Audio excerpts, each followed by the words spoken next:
Before me sits the largest state legislature in the country, which means each of you represent literally just a few thousand people. Many of these people you know not from campaigning. You know them from childhood, from the checkout line at the grocery store, from church, or from school board meetings. You live and work and spend most of your time with them, not with each other. Your experiences out there shape your work in here. That's why the New Hampshire House is truly a citizen legislature. It is truly the people's house. The closer the government is to the people, the better our founders knew it would work. I think this is an idea embodied in the traditional New Hampshire town hall meeting, which of course I've had a chance to participate in throughout this campaign. It's important to remember how rare this variety of democracy is. The idea that people can govern their own affairs at the citizen level. This idea is just a few centuries old. But most who have ever lived have had their affairs dictated to them by leaders they didn't even choose. Leaders who were far removed from the problems they faced every day. It's also important to remember that this system is fragile, that power has a tendency to coalesce, to centralize, and then to expand. It requires a conscious effort to keep the scales of power balanced between, for example, Washington and our states. And when those efforts fail, the impact hits chambers like this, even before it hits our own people. In the Florida House, we felt the growing power of Washington every day. The way it forced its way into more and more of our decisions. The way Washington passed down mandates and made us spend time dealing with what it wanted us to deal with, rather than what Floridians wanted. Washington's growth in stature and size has been the fault of both parties, and of more than one president. But it is a simple truth that the rate of growth has increased under our current president. This isn't the place to list every shortcoming of this administration. I'd need more than 15 minutes for that anyway. But I would be remiss if I'd failed to mention that we are gathered here today on the 7th anniversary of President Obama's inauguration. And this provides an opportunity to pause and take stock of the change this president promised and delivered. Now we know, and I believe, that Barack Obama is not a bad person. But it is my belief that he misunderstands our country. His views of our federal government, he views our federal government as a tool not to protect our rights, but as a tool to compel certain outcomes that he deems fair and just, to control our economy, our health care, decisions about even the weather. His intentions may have been good, but the impact of his presidency hasn't been. Part of the reason is that Washington is too far removed from the people that it serves. The bigger it grows, the more power is siphoned away from state and local leaders like you and placed in the hands of unelected bureaucrats. Common Core is a perfect example. As Speaker, I was proud to modernize Florida's curriculum from the bottom up by working with parents and teachers and school board members. Local leaders like you are always better suited to this task than DC bureaucrats, in part because you are more accountable. If you don't believe me, try getting one of those bureaucrats on the phone.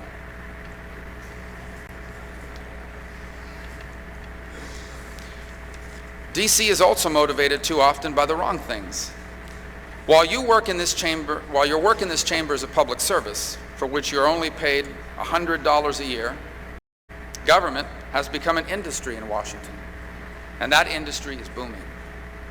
13 of the richest counties in America form a circle around Washington, D.C.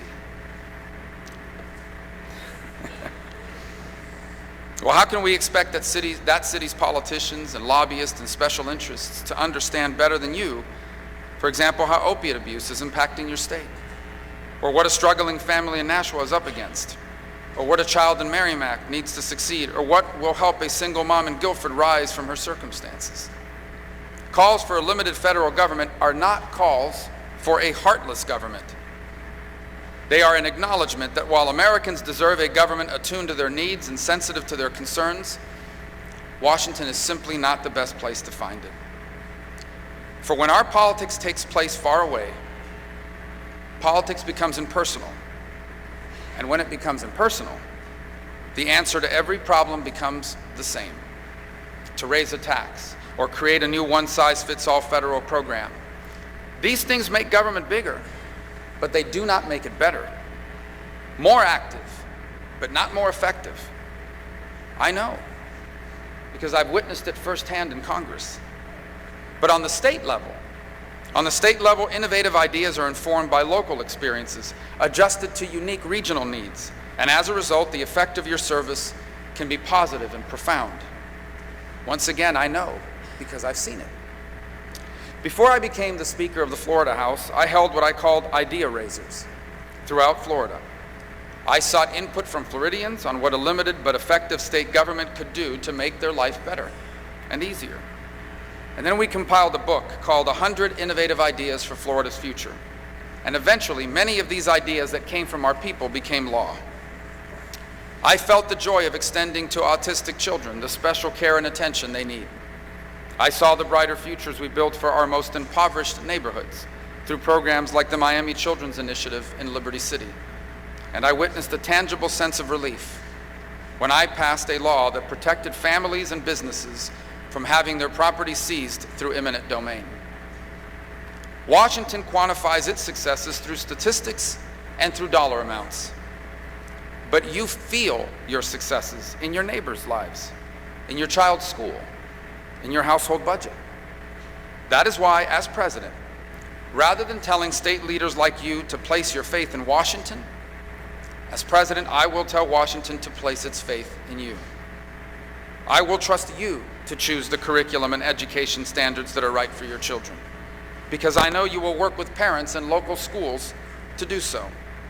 I will trust you with our nation's anti-poverty funds, so that whether it's an emphasis on higher education your constituents need, or substance abuse treatment, or targeted job training, you can direct the funds to the specific needs of your community.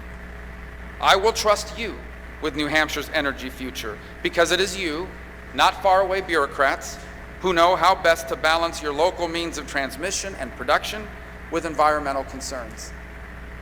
As president, I will take my oath to uphold the Constitution seriously, including the 10th Amendment, which says that every power not specifically given to the federal government, it belongs to the states, to you.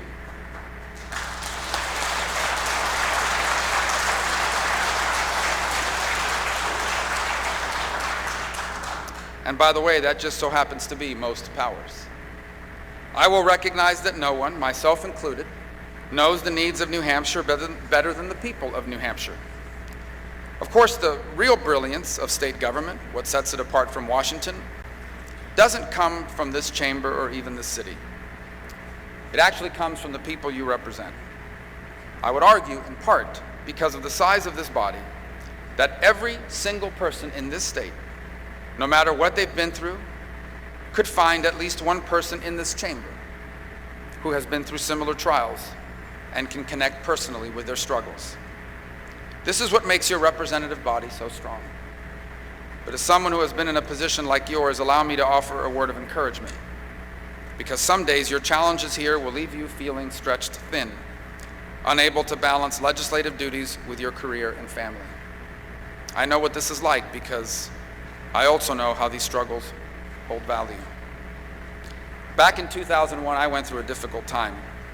I had recently been named Majority Whip, which made it tougher to give adequate attention to my job outside of the legislature. I knew that eventually I'd either lose that job or I'd see a significant reduction in my salary because of it. And either one of those outcomes would have been a disaster for my family.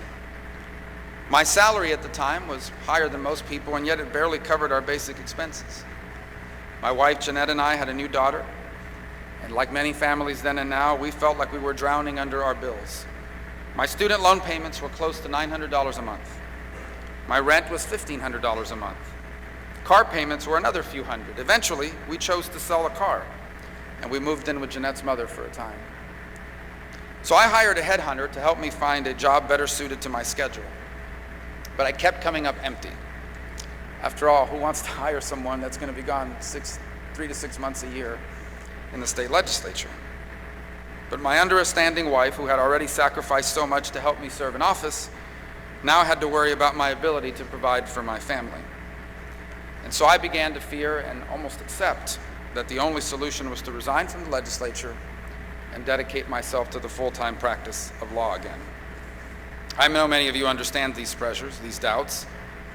In my case, I knew my struggles were small compared to those of so many of my neighbors, and compared to the struggles my own parents had faced years before. But what I found is that these struggles brought for me into sharp focus what public service was truly all about. They heightened my desire to find new solutions to the old challenges facing so many families, at that time including my own. So I'll never forget that one day in the midst of these challenges when I got in the car and I started driving just to clear my head. And I found myself pulling up to the church where Jeanette and I had gotten married just a few years before. I walked in, I went down to the front pew, and I opened the kneeler and I began to pray. And I asked God what He wanted me to do, what He wanted me to learn. I prayed His will would be done, and I prayed for the strength to accept whatever that will would be. Well, by the time I left that church, I was still worried, but I'd resigned to accept whatever happened. And then on my way back to my mother-in-law's house, my cell phone rang. After weeks without hearing anything, the headhunter was calling to tell me that there was a law firm that had expressed interest in my services. A door had suddenly opened and presented a way out of my predicament. So as I look back, I see those and other periods of struggle not as a distraction from my service. I see them as a part of my service. They helped inform the work I did. The work I did on behalf of recent college graduates languishing under student debt, or the young parent living paycheck to paycheck, or the moms and dads struggling to balance work and the desire to be home with their kids. And so, fellow Americans, I know you are all here for a common reason. It is the same reason I am here. You have felt the call to serve, to help others access opportunities and achieve their potential. One of the best ways to do so is to continue to be out among them. And when you fall on times of hardship, as we all do, don't let those experiences drive you away from this place. Instead, bring those experiences back here to contribute to the collective wisdom of this body, a wisdom that is uniquely fit for the people that you serve. For more than 2 centuries, legislatures like these and leaders like you, they have helped set our country, the United States of America, apart.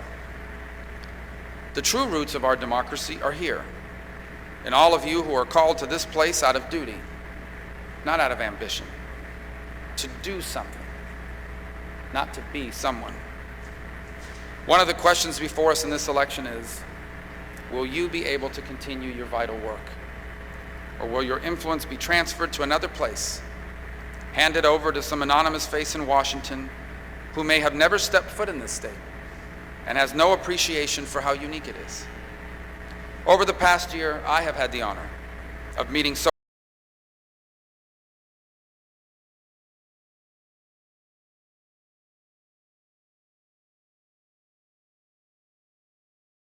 many of your friends and neighbors and colleagues throughout the state of New Hampshire.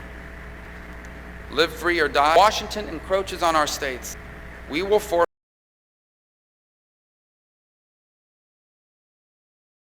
much of what makes us different and special and unique from all the nations on the earth. But I want you to know something. Despite everything going wrong in our country today, I believe with all my heart that God is not done with America yet. I believe with all my heart that God still destines us for an even better future and for the opportunity to extend the hope of a better life to more people than ever before. Together we can create that better future for America. You and me and all those around this country who believe our people are still the source of our native strength, more than capable of governing their own affairs. And so in closing, I would just ask you to pray. Not for me, although that would help, but pray for this body. Pray for the person to your left and to your right. Pray for the person across the aisle. And pray for those you represent. And most of all, pray for our country. Pray that our next president will have the wisdom to place Washington's faith in our people and pray that God will give each of us in public life the wisdom to uplift, to serve, and to save the American dream. Thank you for the opportunity. Thank you very much.